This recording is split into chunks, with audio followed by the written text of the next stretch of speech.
Well, welcome back, everyone, to our third installment of the Salem Interfaith Peace Vlog.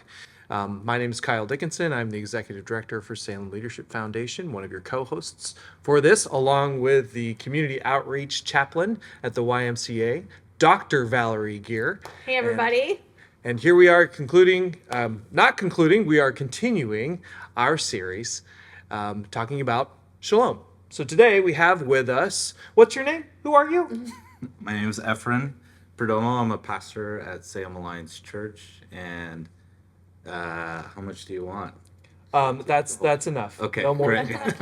We're going to ask you some more questions, Good, so you can good. fill in the story pieces a little bit there. But why don't we start, Efrain, with, as a Christian and a pastor, you're at Salem Alliance Church. What does the word shalom mean to you? How does it shape your view of life and the work that you do here in Salem? Yeah, good question. Yeah, I think there's a couple of things that come to mind. I think when I think about the definition, there's this idea of wholeness, and there's also to some extent, order. And that kind of is, if you think about it in some ways of like these concentric circles, there's wholeness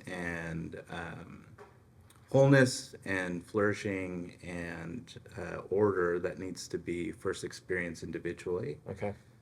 In order for it to be a communal thing you can experience with relationships. Sure. And then I think there's this level of it that's almost cosmic, societal. Okay. Yeah. Countries or the world. And so Yeah. to me, I think there's so many levels to it, Sure. but on some level, shalom is this very kind of meta word that that in many ways also is very concrete and practical. Yep. Sure. Has hands and feet. It can be felt, can be sensed, can be described, but also is undescribable in many ways. And so, I think that's what I think about. So it's one of those like philosophical questions, but at the same time, sure. something that's very real. Yeah. And, like Kyle was saying, as we introduced you, you are on staff at Salem Alliance Church. And this word, Yep. while it's a word shared by the desert faiths in general, Yeah. it's also a word that has specifically been adopted by this particular Christian church Yeah. and has been incorporated into their sort of vision statement or vision for the community. Can you Yeah. tell us what that is for Salem Alliance Church? Like, how does this come into play specifically there? Totally. Yeah. I know that, we want to kind of keep this rich tradition of like, we are for our community and a part of our community. And so we love that the name Salem also means peace on some level. And so for us, I think, we think about it. I think if I'm thinking back to those concentric circles, there's the meta kind of spiritual element that peace is something we want to cultivate in our vision of what the good life looks like for our community. And so that gets practical when we do things like Feed Salem or our partnerships with the school district, and also Furniture Bank, which is kind of a ministry where we help people get furniture. But it's also even, for me, I'm a teaching pastor, and so I often get to preach on a Sunday service. And to me, it's, on some ways, communicating that vision in a way that fosters not just this like intellectual stimulation, but this kind of affective longing and desire that we all kind of share. And we all kind of need someone to say it out loud in order for us to buy in on some level. Yeah. It's kind of a rallying cry of sorts. I'm going to pause you right there just to reflect a little bit, because in our first interview, we interviewed Rabbi Eli Herb, and he talked to us about shalom being aspirational and it being a very rooted in a verb and action, and he just had a lot of great insights. For our second interview, we interviewed Emily Dumling from the Salem Zen Center, a Buddhist, and she talked a lot about inner peace and had some really great reflective components. However, and then we've heard what you've shared so far, but what you just shared, you mentioned the affect and you mentioned longing. And that deep part of us as humans, and that hasn't been brought up yet, I don't think, Sure. in that way in this conversation. So Sure, I just wanted to kind of pause and highlight that, and just sort of put it out here for us to consider this idea that, and correct me if I'm wrong, what I heard you say was, like, as humans, we have this desire and longing for connectedness and peaceful and harmonious relationship and a sense of thriving, i.e. shalom. And it's not only justice, it's not only practical acts of service, it is those things, but there is an affective component. It comes from the heart. It comes from a place of deep spirituality and deep feeling. Is that a fair summary of what you said? Totally. Yeah, I think that's great. Yeah, and I think it's just the connection between the body, spirit, and soul on some level. Peace is this desire we feel in every part of us. We feel it in our body. We feel it in our soul. And so, it's almost, I almost want to say it's innate in us. Obviously, it can go awry and it can go wrong. And, power structures can be at play as well. But I think there is, everyone on some level has this longing for it. It's a beautiful thing. I'm going to go off script here. I know we have our set of questions, but I don't know if for our viewers' sake, we have totally articulated yet sort of, or not articulated, mentioned why, so I'm the chaplain at the YMCA, and we serve people of all faith backgrounds. I come from the Christian faith background, but we serve everyone. And so, hence my motivation to do an interfaith vlog. And the topic of shalom and peace, wholeness, thriving, community well-being, we selected that for the topic, and I asked Kyle to be my co-host because, so Salem Leadership Foundation, I'm going to guess you have the mission or your vision memorized. This concept is there. Could you tell us what that is? Yeah, well, we believe that Salem Kaiser will become the healthiest community in all of Oregon, truly a city of shalom. So it's right there built into our vision for what we hope to see and experience, what everyone would experience in Salem as a place where everyone belongs. And I love that about Salem Leadership Foundation, and it's why I thought this makes sense. And then Efrain, representing the Christian perspective today, there's a zillion and one Christians in our community I could have asked. But I happen to know, because I'm a member of Salem Alliance Church, that we often say we want to see, our vision is to see Salem be a city at peace with God, a city of shalom, just like the name, Salem. And so that's one of the reasons why, some these players are at the table, So I wanted to just draw some attention to that. Okay, let's go into the third question sort of that we've planned that is coming. Sure. So I already mentioned how we understand shalom to be something that we're pursuing. There's an aspirational element to it. We might not fully realize it, but it's an ongoing pursuit. So implicit in that is this idea of, we haven't arrived yet. Things aren't always hunky-dory and shalomy, if you will. And so I'm curious about what some of your experiences have been as a man of color, as a Latino, as the son of immigrants, particularly working within Christianity, where white culture has tended to be the dominant voice in the United States. I know that is shifting and changing, but that's been the historical backdrop.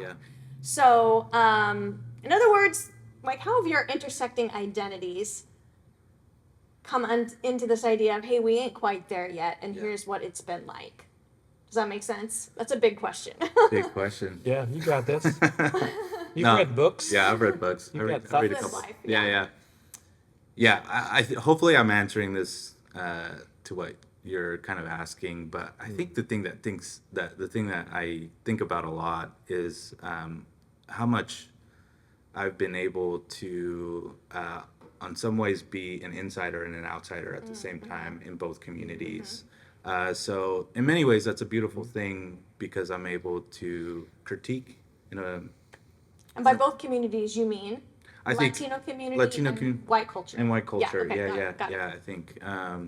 And so I come from a deep heritage of Hispanic culture, and so even faith expression or peace looks somewhat differently or even Tell us. yes, Can you tell us, like, yeah, I think if we put on Latino lenses, Latino Christian lenses, yeah. and then we put on the shalom lenses, what are we To- seeing? Totally.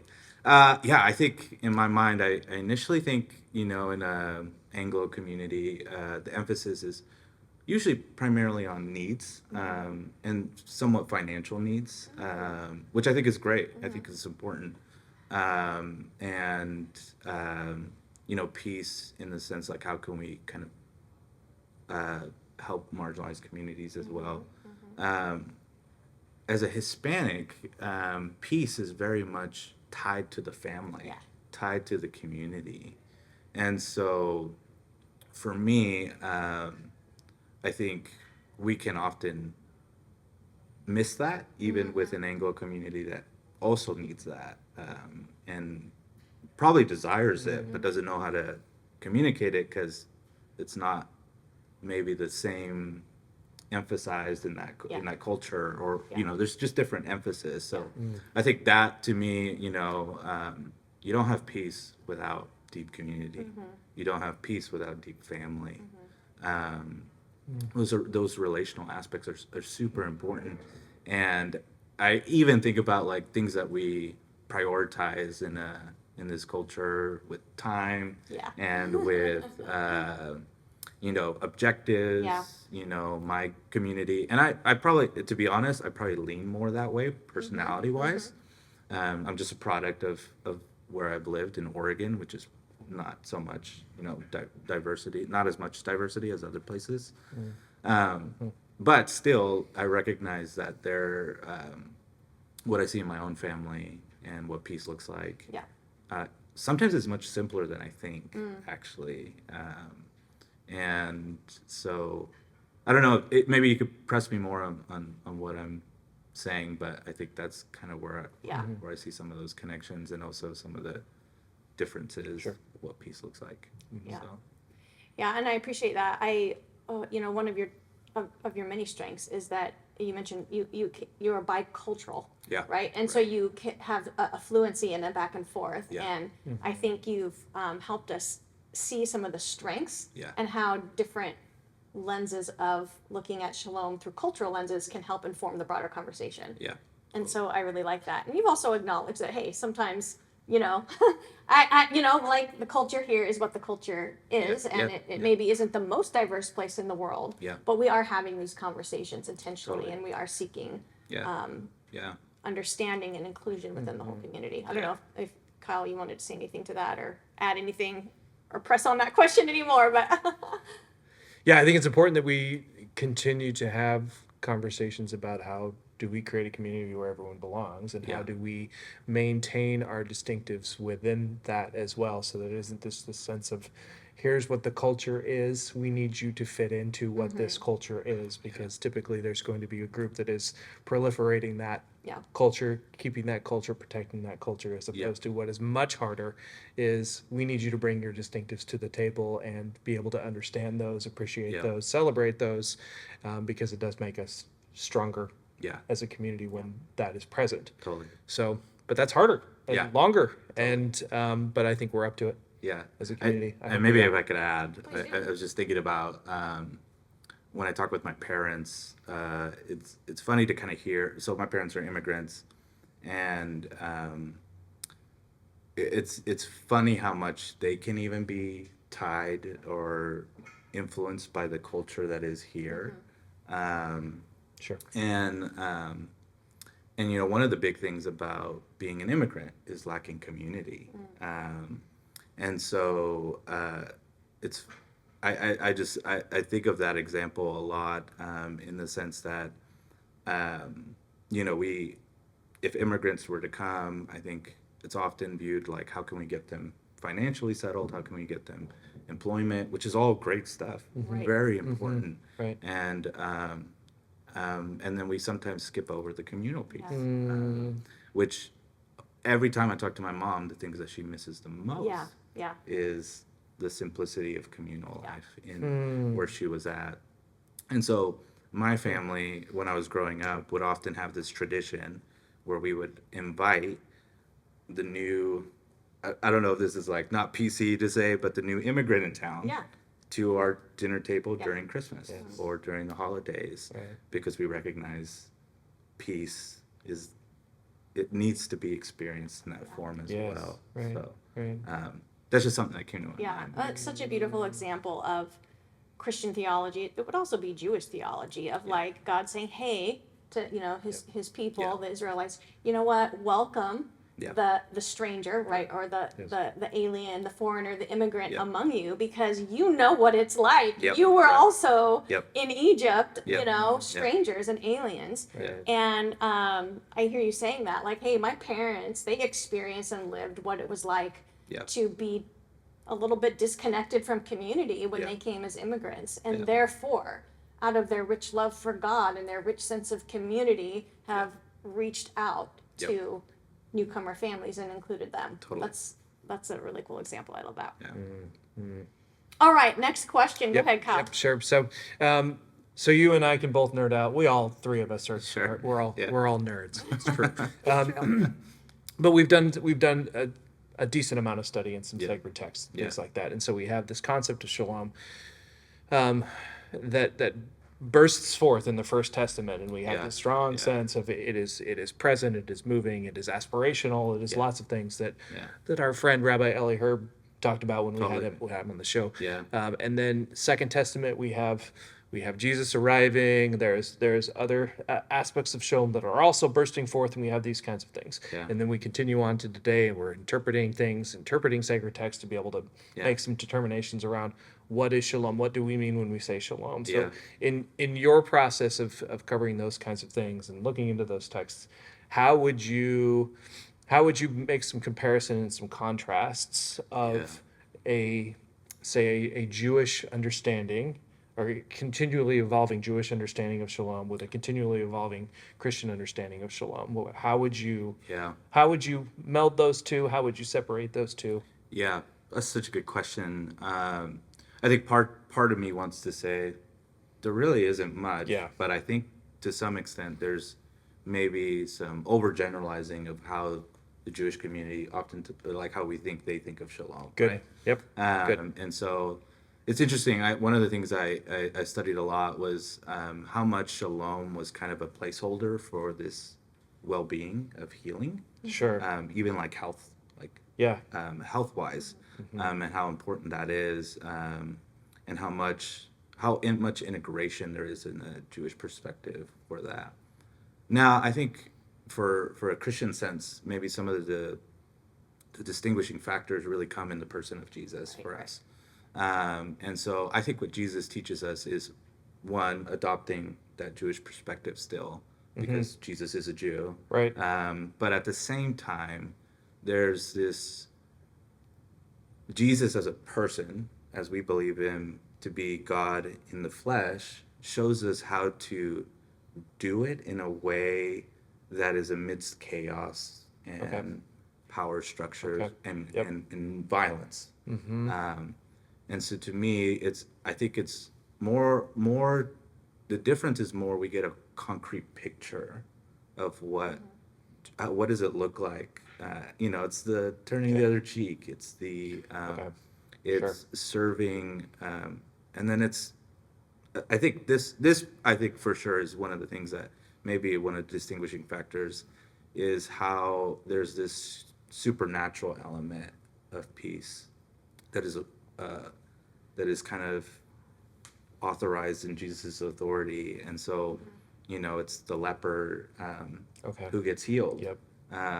And peace is his body restoring back to normal. Yep. But at the same time, it's him returning back to the community. Right. Yes. And the community withholding this person back into that place. I am often really I just marvel a lot of the times of the stories of Jesus' healings and Jesus, even as weird as it sounds, casting out demons out of people. Because I think what Jesus shows us is how much there is, and this is, to me, so I'm not saying, obviously this is my perspective, but how much underlying supernatural activity is needed in peace, and how integrated it is as well. And so, sure. I think in my mind, I'm thinking like when I am helping someone in need with furniture, let's just say, as an example, that is something spiritually Right. that's happening as Yes. well. It's not just a physical need being Yes. met. And I think our indicator for that, to recognize that, is often, I think that a lot of the ancient fathers would say, a good sign that something spiritual is happening is when you're moved to tears. And I think when we hear stories like that, right, we're like, what a beautiful story. Yeah. And I think sometimes we can't articulate why it's so beautiful, but I think something spiritual is happening when we provide a need. And so vice versa. When we help, I think as a pastor, when we, Jesus, I also think, met physical needs that eventually turned into physical flourishing. Yeah. Yeah. Right. I'm just thinking of, and you can stop me at any time. Yeah. I'm just thinking of Jesus Don't when worry. there's this story where he heals someone on the Sabbath who has a withered hand. Yeah. Yeah. And obviously the Pharisees are all mad about it, right? Yeah. And he heals it. And I think just one of the things we often miss is that heals him on the Sabbath where he's not supposed to work, but he heals the thing that would allow him to work, which is his other hand. Yes. And I just think that interplay, Jesus just narrates that for us in such a beautiful way that I think is, it's not different than what we see in the Jewish perspective. It's just embodied. Yeah. Okay. And That's a really great way to put it. Let's say that again, just because I want to make sure Sure. that sentence is clear. So it's not that the Christian concept of shalom is somehow different Right. from the Jewish concept of Yeah. shalom. Yeah. But what we're seeing in the person of Jesus is an embodiment of that Good. here on Yeah, earth. yeah, yeah, in its Thank perfect you. sense, Thank I you think. for saying Yeah, that. That's yeah. an important concept, I think. Would you agree? No. I would. No. No. Okay. Cool. Just because you said it. Yeah. Yeah. But what I was going to say is exactly what he said. Yeah. That's right. Ditto. Okay, so we do have a couple questions left, and you've alluded to this a little bit already. So and answer how you will. But I was wondering if you could tell us a little bit about your own personal spiritual practices Yeah. and how they help you with a sense of peace, maybe peace within yourself, peace with God, peace with others. This concept of shalom. Yeah. What does that look like for you personally? Totally. I'm an introvert, so there's some of these practices I'll say will probably be very introverted Yeah. inclined, personality wise, but silence is huge for me. I think it should be probably a good practice for anyone to try, in the sense of where we are in this cultural moment.